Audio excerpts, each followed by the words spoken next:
This week I turned this giant pile of wood into new driveway gates to try and stop our new puppy from escaping. Hey everybody, Pete here from Northern Work. Let me explain what the plan is while I move the car. The main criteria I had for these gates are that they need to look good and be secure. So I started with a beefy box frame that will be fixed to the existing concrete fence posts on one side and the house on the other. For the gates themselves, I'll use 2x4 construction lumber to essentially create a stud wall on hinges, which I'll then clad for a Scandinavian-inspired look.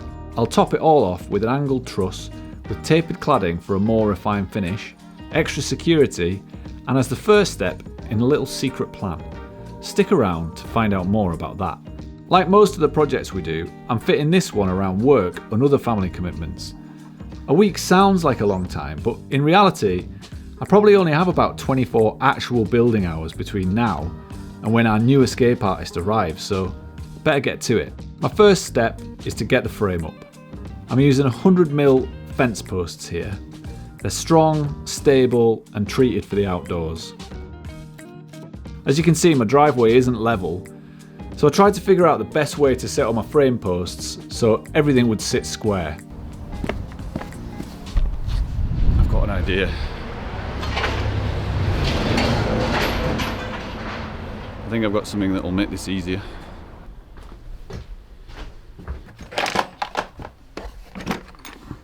I hope I've still got it. Oh yes! Laser level. Nice.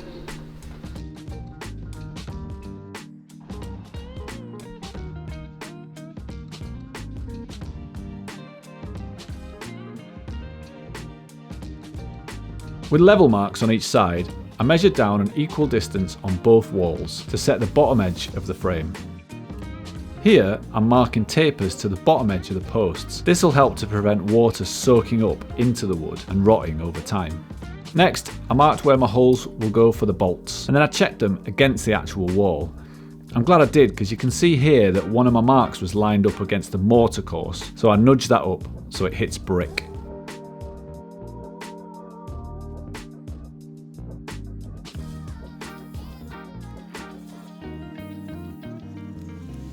Once the posts were cut to length, I started drilling the pilot holes for the bolts. I used these self-tapping concrete bolts, which need a countersink large enough to get a socket wrench into. I used the biggest spade bit in my kit with masking tape as a depth guide. Of course it wasn't big enough.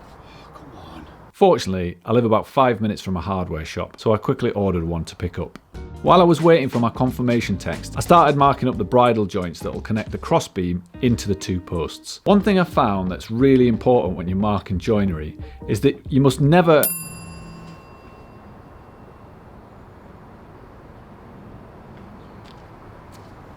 Back soon. We'll come back to those bridle joints. After double checking my new spade bit is big enough, I drilled out all 6 countersinks, followed by a 10mm pilot hole.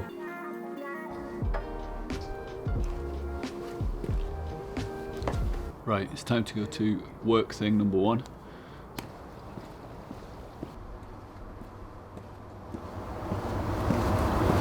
Well, that took longer than expected.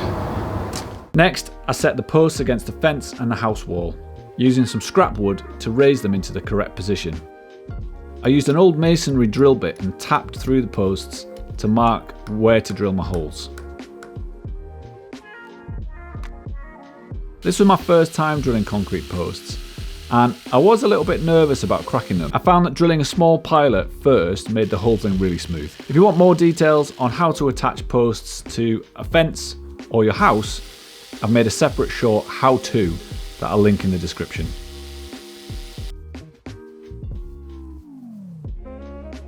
With the bolt holes drilled, I went back and finished those bridle joints. Now, I'm not a joinery expert, but it has been a really good learning experience working on my own projects, and I've definitely learnt a few things. First, take the extra time to be precise about your markings. Use a tool like a combination square or a marking gauge, and that means that you can set the correct dimensions once and then reuse those across all parts of your joints. That should make the final fit much more accurate. The second tip is to set the angle of your saw every time you use it, to make sure your joinery cuts really are how you need them to be. Once I'd set mine, I took several passes over the waist area and cleaned up the joint with a sharp chisel.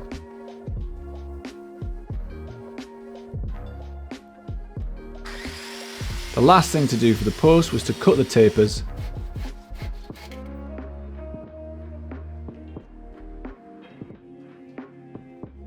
and then I bolted everything into place.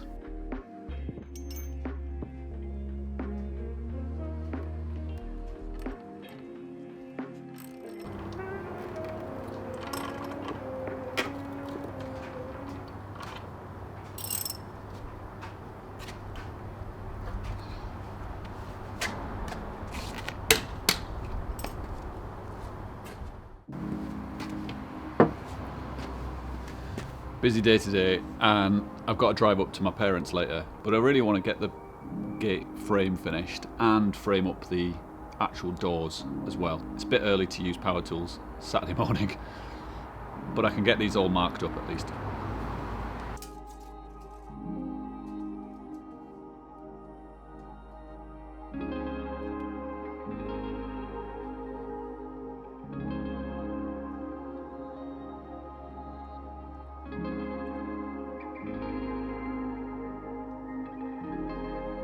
After I'd marked the beam length and the mortises of the bridle joints, I quickly marked up and labelled the 2x4s that I'd be using to make the gates.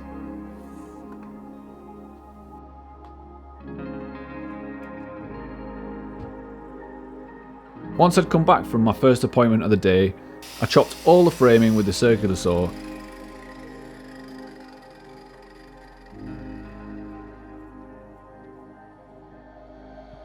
and then moved on to the mortises for my beam. For large material like this, the bridle joint is a simpler alternative to a full mortise and tenon joint, as the mortise can be open at one end, which makes it easier to cut with a saw. Once I'd made a couple of cuts with the circular saw, I could then just chisel out the remaining waste.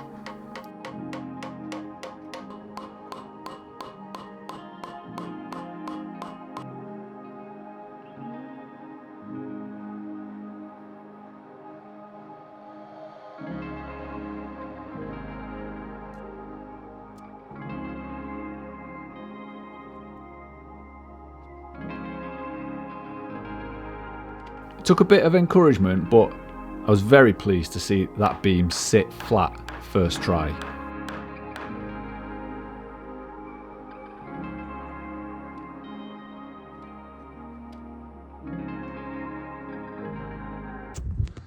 Well, that's it, I timed out, but I've got to go and see my parents now, go to a friend's birthday party in Carlisle, and I'll be back tomorrow morning. Still lots to do.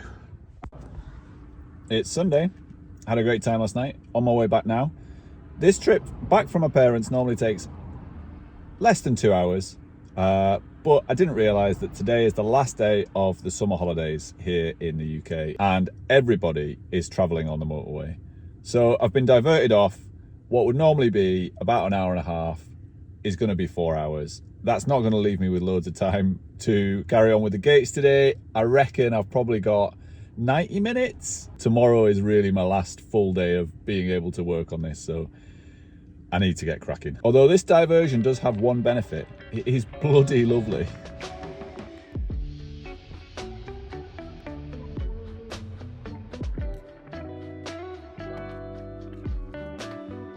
Once I was home, I started by fixing a few gaps in the frame using a small piece of scrap wood and some wood glue.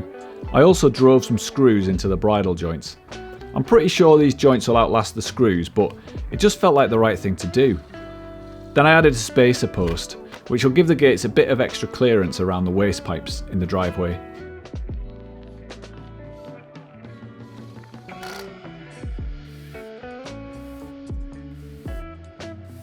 I can now move on to building the gates themselves. When I was designing these, I was really prioritising security. So they're constructed using timber framing techniques that make a stud wall across the driveway with hinges on each side. To give them a little extra strength, I glued the timbers together before screwing them. This extra wood block helped me to keep everything square as I put it all together. This is the first time I've built anything using these framing methods, and I can see why it's popular.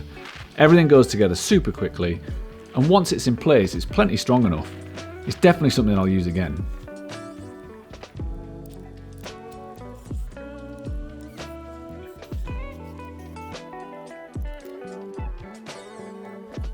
As night fell, it was clear we were in for some big weather overnight.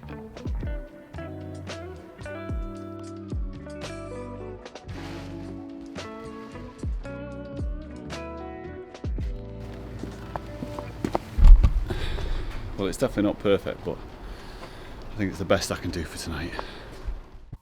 It's the end of the weekend.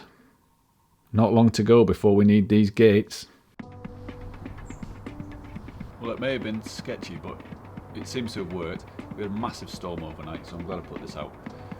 I've got a bit of time today. I'm going to finish up framing the gates. Just need to add some strengtheners, get those on, and then start chopping out the slats and getting those on. If I can get some slats on today, I'll be really, really happy, because that is going to be a really big job. My first job of the day was to add cross braces to the gates. These diagonal timbers help keep the gates from sagging away from the gate posts. The miters are pretty simple to cut with a circular saw, and I just screwed these into the frames. Once the frames were done, these were really starting to look like a proper set of gates. I mean, I know that's what they were supposed to look like, but I was genuinely a bit surprised for myself. Anyway, it was time to hang them. I used these adjustable hinges that are made for farm gates, and you'll see why later in the video.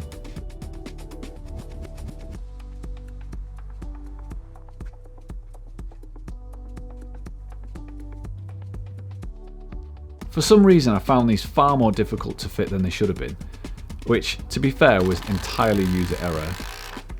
I was confused by these lag bolts and I tried everything to get them in. Well, that was incredibly annoying, but the new plan is put the bolt through, drill a countersink on the back, and then use the bolt to tighten. Open the hole wider for this, and then use this to tighten it all together. Which is probably how it's designed in the first place, to be fair.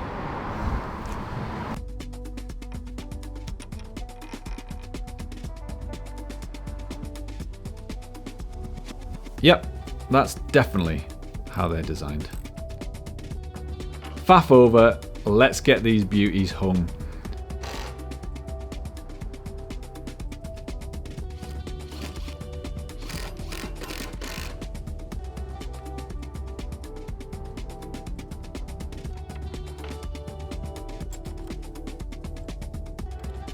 This is why I went with the adjustable hinges. They made it incredibly simple just to align the gate with the frame, and I could also adjust the gap between the two gates.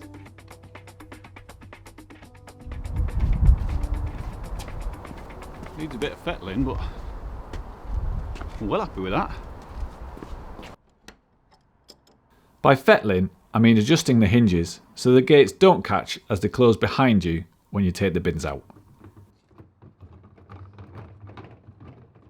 I had a bit of time after tea, so I moved on to fitting the security, starting with this monkey tail bolt.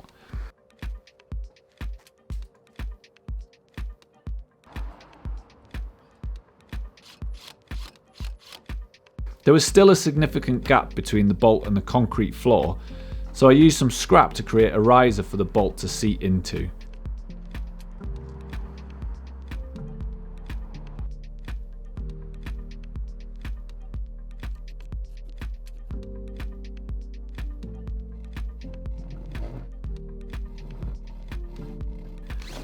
I still needed to come up with a way to fix it into the driveway though. I moved on to the lock-in Brenton bolts. These are super easy to fit, they just screw in, but a single 2x4 stud isn't wide enough for a good connection, so I cut some more scrap and screwed these into place to provide a good footing.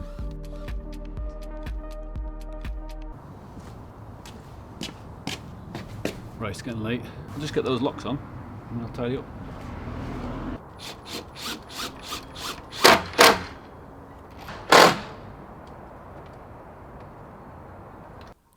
By now, they were starting to look like real gates. But I had 2 full days of my day job ahead of me, and very little time for anything to go wrong.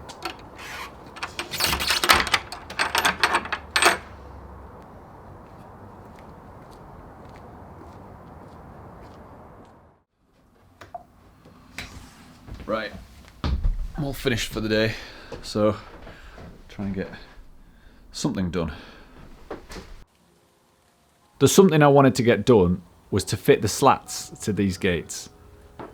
The slats were inspired by classic Scandinavian timber cladding with a 45-degree chamfer at the bottom, just to add some visual texture. There are 28 of these slats just on the gates, and 30 more smaller ones above those.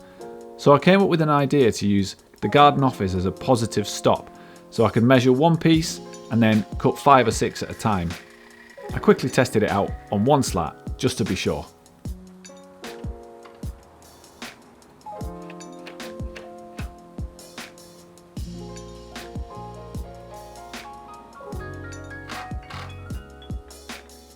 That worked great, so I made a start on the next set, just as the rain started. Oh, the rain's coming down really heavily, so I'm gonna have to move everything inside, I think.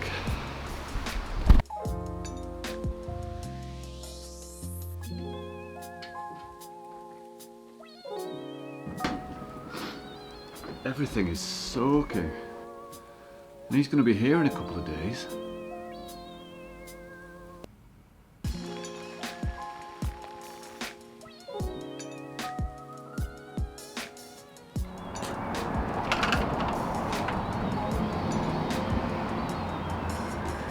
Well, the weather's a bit nicer, so I've got half an hour break from work between meetings.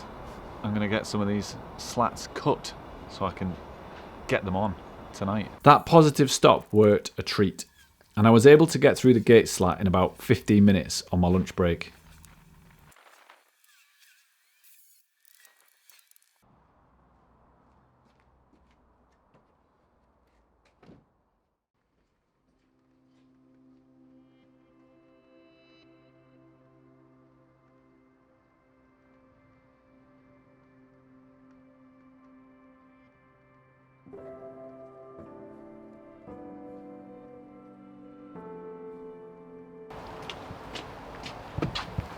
Well, the weather changed. I'm gonna just crack on, because what choice have I got? I used one of the planks as a guide to add a small gap between slats and made sure each one was level as I made my way along. I got into a pretty good rhythm with this, but it was just too late in the day to get both gates finished.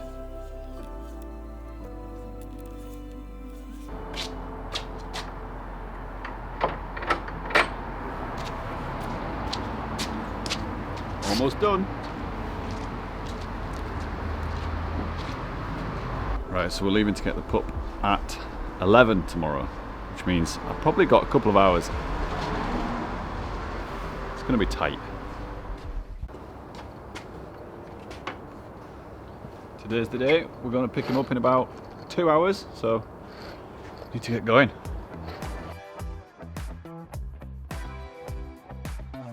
By now I knew what I was doing, and adding the rest of the slats was smooth sailing.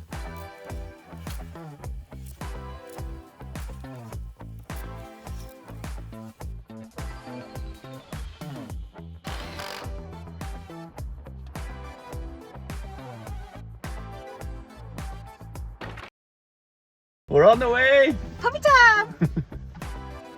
I know I made a big deal about getting these in before the puppy arrived, and to be fair, we probably just could have kept him in the house, but it was a real relief to have them and know that he couldn't just wander off into our busy road. Once he was here, I could relax a bit. Over the next few days, I sprayed the raised recess for the monkey tail bolt and screwed that into place. I added a Yale lock.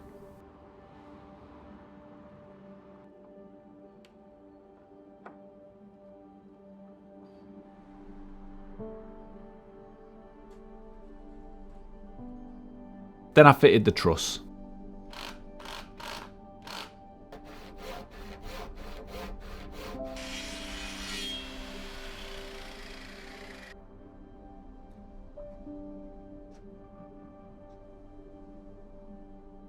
An angled truss might seem like an odd choice for these gates, but this is just the first truss that I'm going to add for a carport roof in the near future to create a covered workshop for myself.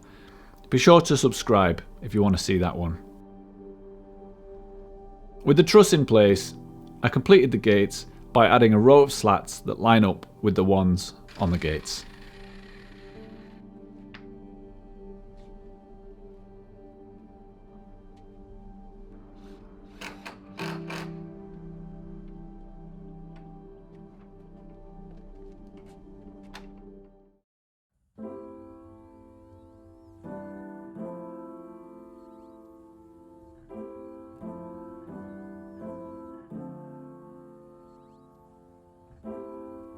I know I say this in every video, but I'm so happy with how these gates work and how they look. I was pretty nervous going into this build. I think I told you that, and I don't know if you ever feel that way about your projects, but I think it was just because it's so big. But actually I've really enjoyed every part of the process, and seeing them all come together has been so satisfying. I hope you enjoyed watching this video as much as I enjoyed making it, and if you did, then consider watching one of my other project videos in the playlist here, and maybe subscribe so you can see future videos as they come out. But more than anything, I'd love to hear from you in the comments down below. What did you think of my gates, and what are you working on at the moment? Whatever you choose to say, it would be great to say hi.